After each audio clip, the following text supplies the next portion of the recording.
E se eu te contar que o caso que vai ser mostrado aqui no programa, você há de se lembrar porque o Gabriel foi morto em julho. Nós mostramos aqui todo o sufoco da família do Gabriel.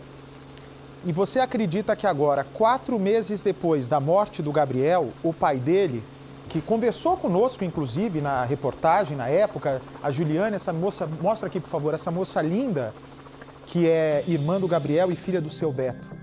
Você acredita que o seu Beto, 4 meses depois do filho ser executado, foi morto a tiros, exatamente, praticamente nas mesmas circunstâncias que o filho amado dele, o Gabriel? Nossa, Bate, que coisa estranha. Puxa. Muito estranho. Deixa eu fazer o último intervalo, comandante Hamilton, e eu já volto contando esses detalhes, porque isso aconteceu hoje. A nossa Luísa Zanqueta, por sinal, vem cá, por favor. Brilhante repórter, assim como todos do Cidade Alerta, são talentosíssimos. Ela recebe a pauta dela do dia, ou seja, a reportagem que ela fará do dia. Os nossos produtores detetives confeccionam essa pauta, contam o que deve ser feito, dão encaminhamento, vamos contar tal história, dão algumas informações preliminares para o repórter. Só que repórter que é repórter, além de tudo, tem fontes. E no momento que a Zanqueta estava saindo da Record para fazer a reportagem dela do dia, que nada tem a ver com Gabriel, a Juliane manda uma mensagem de socorro. Cadê o print da mensagem, por favor? Cadê o print da mensagem? A Zanqueta saindo aqui do estacionamento da sede da Record em São Paulo, olha lá. Bom dia, Luísa. Isso às 7h02 da manhã. Meu pai tomou 4 tiros agora de manhã. Tô indo pro hospital. A Luísa Zanqueta foi direto para lá encontrar a Juliane. Eu perguntava há pouco para o comandante Hamilton e faço a mesma pergunta agora para o Percival. E vocês vão entender por quê. Percy, você acha... Cadê o Percival? Pode pôr o Percy aqui, por favor. Você acha que o destino de cada um já é traçado, Percival? Não, eu não acredito nisso, não, Bate. Cada um de nós constrói a sua história. Cada um de nós é cercado por pessoas, por circunstâncias, por coisas que podem acontecer ou podem deixar de acontecer. Eu não acredito que haja algo pré-determinado. Isso teria que acontecer forçosamente com você, Bate. Eu não acredito nisso. Mas pode voltar a imagem aqui do seu Roberto com a filha Juliane. Eu acredito que parte do nosso futuro já é traçada, mas com o tempo, né, de acordo com as pessoas que vão cruzando o nosso destino, isso vai mudando. Mas o caso que vai ser apresentado agora, eu só vi algo semelhante uma vez no Cidade Alerta. Uma maldição semelhante que atingiu uma família aqui de São Paulo, onde 4 pessoas de uma mesma família foram executadas. E por que eu faço esse alerta no programa? Por quê? Se o Gabriel, que nós mostramos aqui, em julho foi executado, vocês se lembram, entraram na casa dele como se fossem policiais e não eram, e foram embora. Tocaram terror na casa e foram embora. E depois disso interceptaram o carro do Gabriel numa estrada aqui de São Paulo. O Gabriel tem toda a marcha ré para fugir dos assassinos, não teve tempo e foi executado. Agora, 4 meses depois, o mesmo pai que nos procurou, o mesmo pai que deu entrevista neste programa em julho, que aparece nessa foto com a filha dele, que é muito bonita, uma menina muito simpática, trabalhadora, a Juliane, apaixonada pelo pai, que conversou conosco na época do crime, apaixonada pelo irmão, o Gabriel que, segundo todos que vivem ao redor dele, não tinha inimigos, um moleque querido, um menino trabalhador. Assim como o filho dele, o seu Roberto foi morto hoje a tiros, praticamente da mesma forma. A nossa Luísa Zanqueta hoje recebe do nosso Renato Cãibra, do nosso Zamataro, da nossa Nádia Bertoni, todos os dias os nossos repórteres todos aqui do programa saem para a rua já com as tarefas que devem ser feitas. Portanto, esses repórteres recebem em mãos dos nossos produtores detetives, da nossa chefia de reportagem, o local para onde vão fazer a reportagem, com quem eles devem falar, o telefone de contato se não encontrarem o local, o endereço e uma outra informação importante que é como chegar até esse local. Mas, quando a Luísa Zanqueta coloca o pé dentro do carro, chega essa mensagem por WhatsApp. Me dá a mensagem, por favor. Juliane, vítima. Ou seja, né? Parece o meu WhatsApp. Aqui eu tenho vários contatos de famílias que participam do nosso programa. Coloca aqui no telão, por favor, Edu. Bom dia, Luísa. Dando bom dia à nossa Luísa Zanqueta. 7 horas da manhã, assim que a Zanqueta estava saindo para fazer uma reportagem que nada tem a ver com a morte do Gabriel e agora com a morte de seu pai, o seu Roberto. Meu pai tomou 4 tiros agora de manhã. Estou indo para o hospital. É claro que, diante disso, a nossa Luísa Zanqueta conversa com a direção do programa e é evidente que, como já era um caso que o programa acompanhava, pode pôr a fotinho do Gabriel aqui. Não, pode deixar esse print aqui para que as pessoas possam compreender a dimensão que essa história está tomando. Como nós já sabíamos os detalhes dessa história, a Luísa Zanqueta já tinha uma fonte de credibilidade que pudesse mostrar para a gente que era algo realmente sério, que não era um trote. Luísa Zanqueta, e infelizmente eu não estou com o nome aqui, mas vão me passar, por favor, do cinegrafista dela e do auxiliar dela. Os nossos responsáveis pela equipe da Zanqueta vão até esse hospital. Quem estava lá era a Juliane. Quando a Zanqueta chega nesse hospital e percebe que a morte do seu Roberto, um senhor trabalhador, um senhor com uma reputação muito boa no bairro, a própria repórter constatou isso com as pessoas que ali moram. Quando a Zanqueta percebe que o assassinato do Gabriel, de 19 anos, ainda não havia sido esclarecido, e agora o assassinato do pai dele 4 meses depois, em circunstâncias muito parecidas, opa, não é possível que seja só coincidência. A nossa Zanqueta também, quando está indo para o local, recebe uma mensagem de áudio da Juliane. E a Juliane nos passando mais informações sobre os tiros que o pai tinha acabado de receber. Coloque essa mensagem de áudio, por favor. Luísa, bom dia. Eu não cheguei ainda onde meu pai tá. Meu pai, ele se mudou do sítio. Ele estava morando numa casa no Embu. E hoje, na parte da manhã, umas 6h40 mais ou menos, passou uma moto, não sei se tinha uma pessoa ou duas, e deu 4 tiros no meu pai. Na frente da casa onde ele estava morando, onde ele está morando. E a informação que eu tenho até agora é essa. Zanqueta, não foi moto, tá? Eles estacionaram o carro numa vizinha próxima a gente, lá do Embu, onde meu pai tá morando. Eu nem conseguiria identificar o carro muito rápido, né? E eles vieram a pé. E não foi moto, tá? Eles estacionaram o carro e vieram a pé e foram direto no meu pai. Então, Luísa, a gente tá aqui no PS, no pronto-socorro do Embu das Artes. A gente não tem notícias ainda. Meu pai foi levado para emergência, mas a gente não tem notícias. Eu não sei se ele vai ser transferido para algum outro hospital, mas se vocês quiserem vir para cá, a gente vai se falando. Tá eu, minha mãe, meu marido, meu irmão e a minha madrasta aqui. Tá todo mundo aqui. Pois bem. A Luísa Zanqueta recebe a informação junto com os nossos colegas competentíssimos, diga-se de passagem, Adriano Freires e Adilson Santos, que sempre estão com a nossa Zanqueta. Nós vamos direto para o pronto-socorro de Embu das Artes. Naquele momento de comunicação da Zanqueta com a Juliane, filha do seu Roberto e irmã do Gabriel, nós estávamos diante de um senhor vítima de tiros, mas ele estava vivo. Ele ainda tinha sinais vitais. Só que quando a Zanqueta chega no pronto-socorro, ela recebe a notícia. Acompanhe comigo.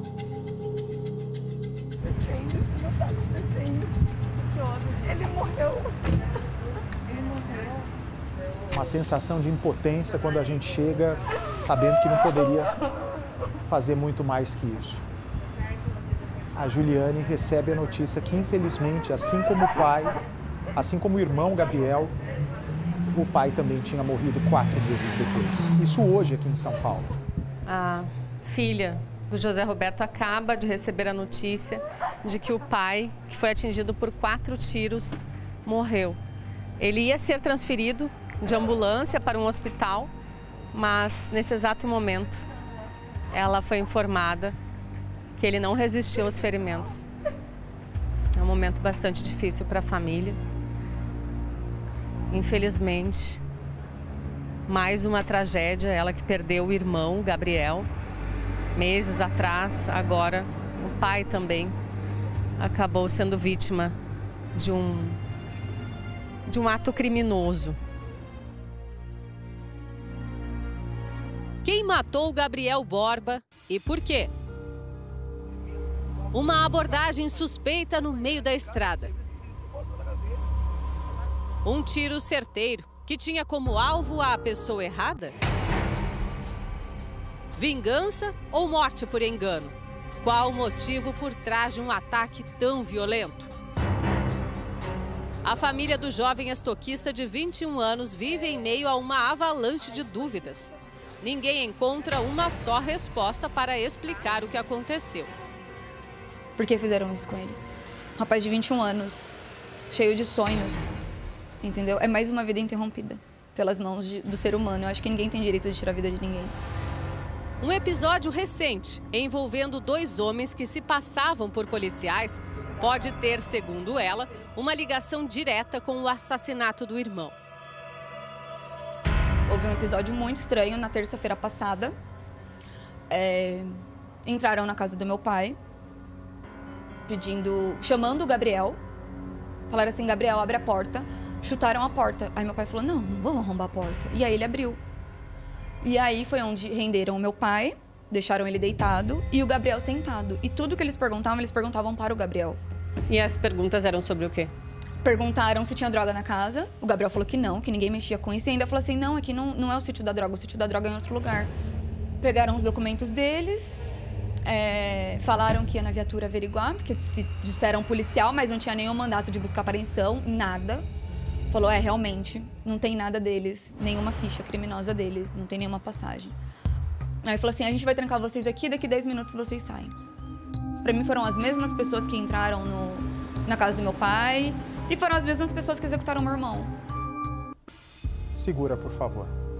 Reparem que da mesma maneira, vem pra mim, por favor, que da mesma maneira que o Gabriel foi sondado primeiro para ser assassinado uma semana depois, o pai dele estava no mesmo local. Pergunta, por que se os bandidos, se foi realmente a mesma quadrilha, é muita coincidência, porque nesse caso também, hoje do assassinato do pai, os bandidos, os assassinos não levaram nada, atiraram e fugiram.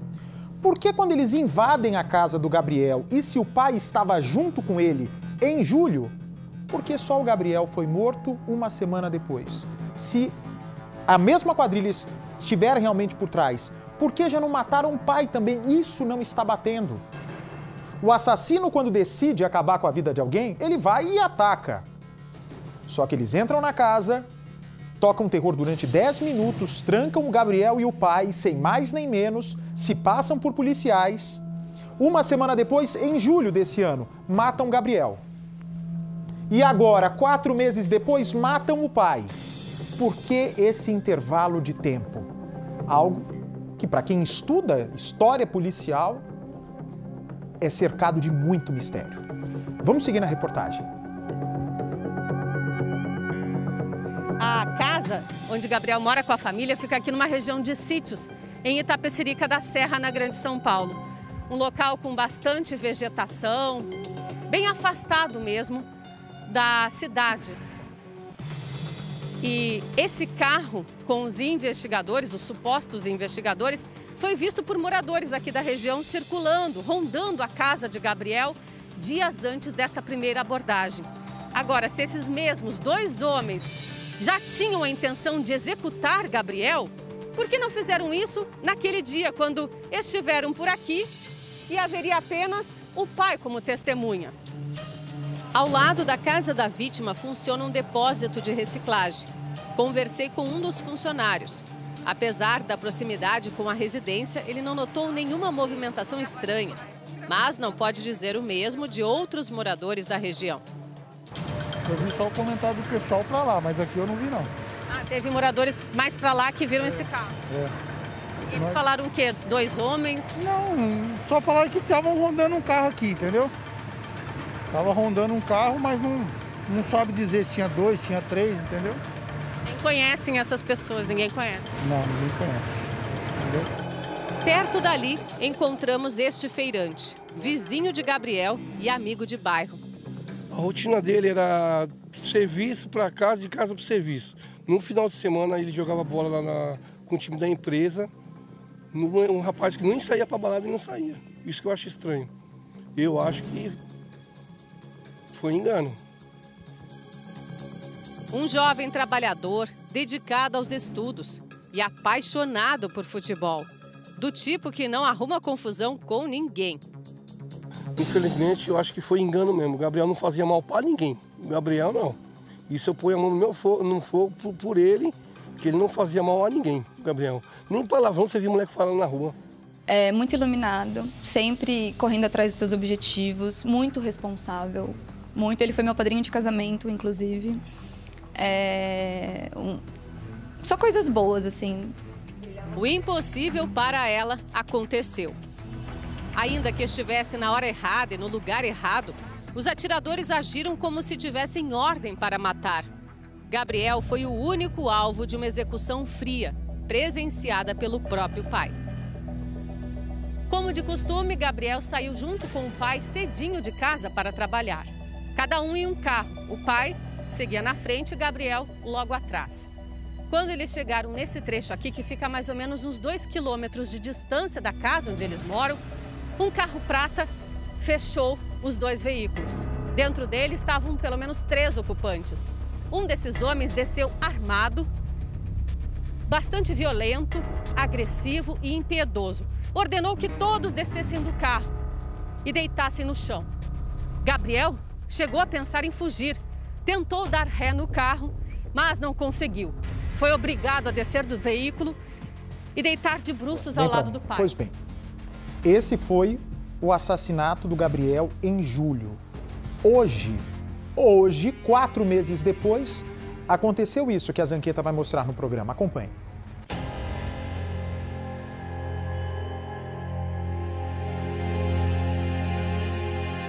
Nós estamos chegando agora aqui na casa onde tudo aconteceu. O local segue isolado até a chegada da perícia e preservado por uma viatura da Polícia Militar. José Roberto e Adriana saíam de casa por volta de 6 horas da manhã quando foram surpreendidos por 2 atiradores, encapuzados e de máscara. Eles saíram com o carro daquela garagem ali que o Adriano Freires está mostrando, esse carro que está estacionado aqui. Foi tudo muito rápido. José Roberto teve tempo apenas de jogar o carro para cima dos atiradores. E ali, ó, percebam no para-brisa as marcas dos 4 furos dos tiros. Um deles atingiu José Roberto, que foi ferido no peito. A Adriana se abaixou e conseguiu sair ilesa. Ele mesmo ferido teve forças de abrir a porta, sentar na calçada e tentar se recuperar do ferimento. Os atiradores entraram no carro sem levar absolutamente nada e fugiram na direção contrária, lá para cima daquela rua. Francamente, se os bandidos entraram na casa do Gabriel e o Gabriel estava com o pai e os bandidos já estavam prontos e determinados a matar, por que mataram o Gabriel só 1 semana depois? E agora, se realmente for a mesma quadrilha, o que deve ser, porque é muita coincidência, por que matam o pai 4 meses depois? O que pode representar esse intervalo de tempo, Percival? Você vê um intervalo de 4 meses, ou seja, exatamente 120 dias. As características desse novo assassinato, o homicídio sobre o pai do Gabriel, significa claramente, Bate, foi um ato de vingança. É uma vingança. Porque o que teria motivado, quais as causas, quais as motivações, são perguntas que nós não temos condições de responder ainda e perguntas que a polícia está se fazendo durante o início dessas investigações. Ao que tudo indica uma conexão entre uma coisa e outra, mas sem dúvida um ato de vingança, quer dizer, sabe o hábito, sabe o horário, logo cedinho, logo pela manhã, um alvo determinado, tiros, morte e fuga, tudo planejado, uma execução, uma vingança, Bate. Daqui a pouco então a gente vai entrar nessa história, né, e você vai acompanhar conosco a reportagem completa. Me dá o